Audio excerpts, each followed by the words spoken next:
салом алейкум ба ҳама тамошобинони барномаҳои юристиҷей, апаҳо, хоҳаро, додаро, бародаро, ҳама каса салом алейкум. барномаи нава шурӯъ мекунем. Аввалин комментарияро нависед vip tj ҷоҳид 97.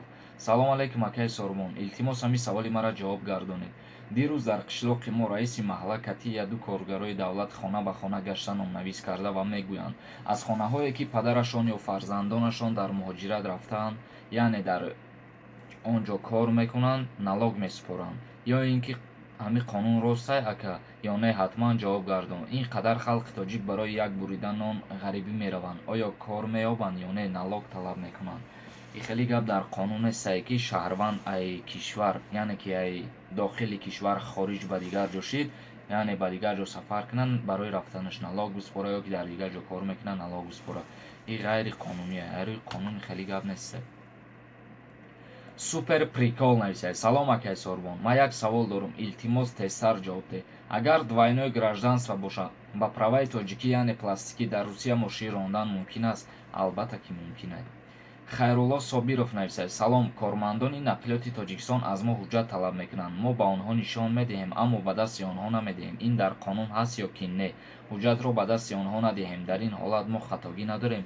албатта ки доред. дар ин ҳолат уже ба хатогии административни нарушени шумо роҳ метиҳем, барое ки вақте корманди гаи шуморо манъ мекунад, ай шумо ҳуҷҷат талаб мекунад ва шуморо аю ҳуҷҷат талаб мекунед, ӯ мебирорад дастфаренша нишон метавад ки дар ҳақиқат ҳамин коргари бозрасии давлатии автомобилие ва шумо мебинед ки ҳуҷҷат дорад ва дар ин ҳолат шумо должнед ки ҳуҷҷатона ба ӯ пешниҳод бикунед ва ин хеле нестае ки мисол то бирори прават ҳамиха нишонаш битӣ бигӯӣ тамом.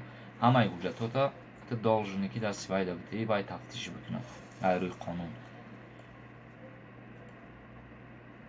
муҳаммаҷон нависед. салом акаҷон, як савол дорам. дар бораи ҳамин маълумоте видео накунедам, дар таги ҳамин комментария ҷавобша нависед. рондани мошин ба донишҷӯёнро мухтасар фаҳмонед, ака мумкин аст ё ки не?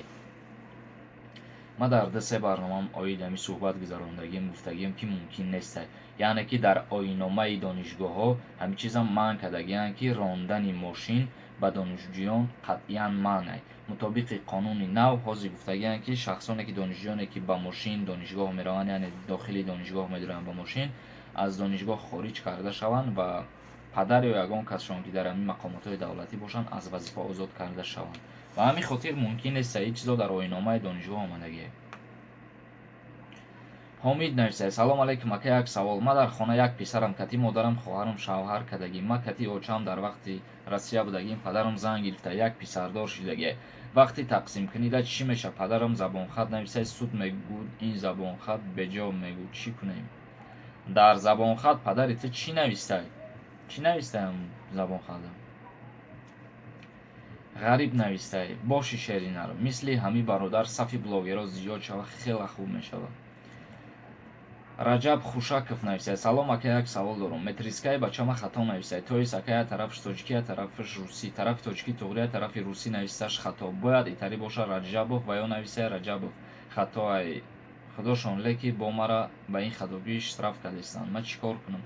ака хай мисол ҳамон вақте ки ту мераи ҷои метрискагирӣ ва ё чон хатогӣ мекунанд, ҳамин меган ку лафзи ширин моро ай хонаш мебурорад. ба лафзи ширин ака мегӯй ки ҳамҷа шумо хутон хатогӣ кардагӣ ва баъд вақте ки нашинам онҷа чон раиса дорам ва дар ҳар як ҷое ҳам метриска метиҳанд, яъне ки ҷои саҳша, ҷои дигар ҷое ки ному фамилия алиш мекунед, ҳар як корхона ба худаш раиса дорад ва баъдан ки гап тамом коргараш ки нагириф, медрои пеши раисаш мегӯи муҳтарам раиса, ба айби ҳамин коргаро дар ҳамҷа хатогӣ роҳ додагиянд, мисол бо мара ҷарима кардасиянд, хучон хато кардагиянд бо мара ҷарима кардасиянд. саид фифа нависад. салом ака, ман магазин доштам дар пеши хона карочи, гап ҳамин хелае ки налог гостандарт и так дальше меомаданд меҷиқиданд, намемонанд нормально кор кунад. рӯи ҳамин қонуноша мегуфтӣ ака. рӯи қонунӣ бигиред ту налог бисупорӣ ҳар моҳа мутобиқи ҳамун магазини ту чанд квадрате налога рӯи ҳамин месупорӣ. мисол магазини ту 20 квадрат боша, ҳамун 20 квадрата ҳисоб мекунанд, сари ҳар як квадраташ ҳамуқа як суми муайян меган, ҳамуқа сум месупорӣ. налога рӯи квадрат месупорӣ ва гостандартчам ҳуҷҷат гирифтагӣ бошӣ, пожарнишам ҳуҷҷат гирифтагӣ бошӣ, ҳамаша ки ҳуҷҷат кардагӣ бошӣ, тра ягон кас ғам наметиҳад, озодона кор мекунӣ, кору фаъолият кардан мегирӣ. аз дил ба дил нависай. Салом алейк ака. Илтимос ҷавоб. Ман дар Тоҷикистон зан дорам. Бо метавонам дар Россия зан гирам ва закс кунам. Пешакӣ раҳмат. Дар уҷа ки боз закс кунӣ ту зан бигирӣ, ака намедонам қонунои уҷа чӣ хеле, не ки дар айрӯи қонуни хидмон дизана ҳисоб мешава, вале дизанагӣ мешава, ба ҷавобгарӣ кашида мешавад. Зариф нависай. Ака дар бораи худат маълумот медодӣ?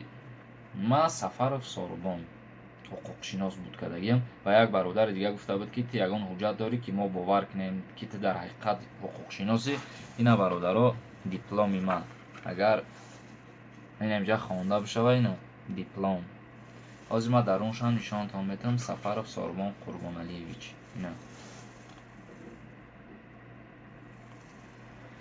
ина бародаро кадомет ки хондани диплома ҳамҷа видеоро пауза бикӣ ба ҳазур бихон. ихе чапанае ба фикрам ё ихелай хайнамихе пауза мекунед мехонед. ҳуҷҷати ма инамияй диплом. 5 сол мо беҳуда нахондаем ҳуқуқшинос. чизеро ки хондаем ҳавая ҷавоб метавем. барои ҳамин лишни гап назанем бародаро. яхелтон менависем ки ҳарчи пешихтон. аҷе нависай. Бародарҳо ростай растамошка айда 1005 боло мумкин не ки нархаш объёми мошина нигоҳ мекунад. ака мумкин пеш объёма нигоҳ мекарданд, ана ки ҳозир объёма нигоҳ намекунанд. бародар айрӯи солаш растамошка мекунанд, объёма дига нигоҳ намекунанд. анвар нависай. Салом бародар, ҳамин қонуни нав баромад барои дохил кардани мошино ба Тоҷикистон. ҳамира аниқша бугу ки ай соли чанд боло мумкин е. дар ахбор фаҳмидем ай 2004 боло бо худат мегӯи 2005. ҳамира аниқша бугу. пешакӣ раҳмат. мутобиқи қонуни нави ҳамин таможнӣ мошине ки вориди кишвари ҷумҳурии Тоҷикистон мешавад солаш бояд ай 2005 боло бошад. яъне ки ай 2005 боло мо ҳамун чиза дар назар дорам ки баъди 2005 2006 ай бародар. яъне ки вориди кишвар мошине мешавад солаш 2006 боша бояд. ай 2006 поён дига қабул намекунанд. мутобиқи қонуни нави ҷумҳурии Тоҷикистон оиди дохил кардани мошино аз хориҷи кишвар. иброҳим навистай. Салом Сорубон, савол чунинай. агар мошинаи салом бигирӣ дар Тоҷикистон растамошка пил метем, албатта ҳар як чизе ки вориди кишвар мекунем шумо барои ӯ растамошка мекунед, шумша месупорем. боиҷа навистай. ака оиди ами Саша Москва худат чӣ гуфтани ҳавай рӯи қонун чӣ кор мекунад? рӯи қонун дар кодекси ҷиноятии ҷумҳурии Тоҷикистон модда 141 да омадагие ки алоқаи ҷинсӣ бачабозӣ, яъне ки ами чизере ки худат дар назар дорӣ ҳавая ма датоз мефаҳмонам. ака ман намедонам ӯ Саша Москва чӣ хеле марам аму видеоша тамошо кардагием. мисол хай ҳар хена мои безеб мекунам. мақсад мутобиқи қонун дар модда 141 кодекси ҷиноятии ҷумҳурии Тоҷикистон ба ҳамихеле одамое ки ба ҳамин корҳо машғул мешаванд қонун муқаррар кардагия ҷазо ай 3 сол то 5 сола. ва дигар хай ман ҳеҷ гуфтани нестам, барое ки ҳар рӯз ҳозир ина ман ютуб дидестам блогерҳо дар бораи ҳамун як гап гуфтестанд, видео кардестанд, ҳарчи гуфтестанд. мақсад ай ман корш надорам. мақсад як бадбахти худозадаe. худованд ҳидоятш ки накард намекунад. значит ӯ ҳам хеле гумроҳ буда, дар ҳаёт гумроҳ шида, онам хеле видео мекунад, рақс мекунад, байт мехонад. ӯ мегем обрӯи миллати тоҷика пас мезанад ба ҳамин шармандагии худаш. ҳичи гуфтанӣ нестам барои ҳамин ман оиди ҳамун одам ва қонун оиди ҳамин хеле одамо ҳамин ҷазоро таъин кардагие дар модда 141 кодекси ҷиноятии ҷумҳурии Тоҷикистон ай 3 сол то 5 сола ай озодӣ маҳрумшон мекунанд. ӯ одамоеро ҳичи намегӯянд ки ва ё модарзот ҳам хеле таваллуд шидагиянд ва ҳуҷҷати қонунӣ доранд ва ба ҳуҷҷат бигирӣ агар дар дохили ҷумҳурии Тоҷикистон ба шумор намедонам ки чанд кас ҳам хеле ҳуҷҷат доранд. хай бародаро гапа дароз намекунем. саволоеро ки ҷавоб надодам значит ӯ саволо пафтор буданд ё ки ҷавобшон додагием. бародаро шахсоне ки ягон саволи муҳим доранд бисёр бародаро мепурсанд рақамҳои телефони мара. ман ҳозир рақамтон мегӯм, ҳамун рақамҳода занг назанед, дар вайберш бинависед, ман ҷавобтон метавам иншааллоҳ худо хоҳад. 501 33 86 33 ин ҳамин рақамҳода дар вайберш тоқа бинависед. 501 33 86 33.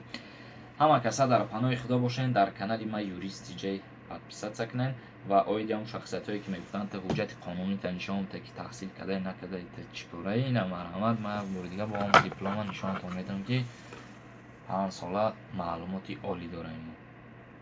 хондаем донишгоҳи Миллии Ҷумҳурии Тоҷикистонда и дипломам ахидам нав гирифтам бародаро. Ҳамин сол буд кадагӣ ма донишгоҳ. Худоҳофиз ҳамакаса. Дар канали Юрист Диҷей подписатсия кунед. Саволотона дар поёни ҳамин видео бинависед дар комментарий.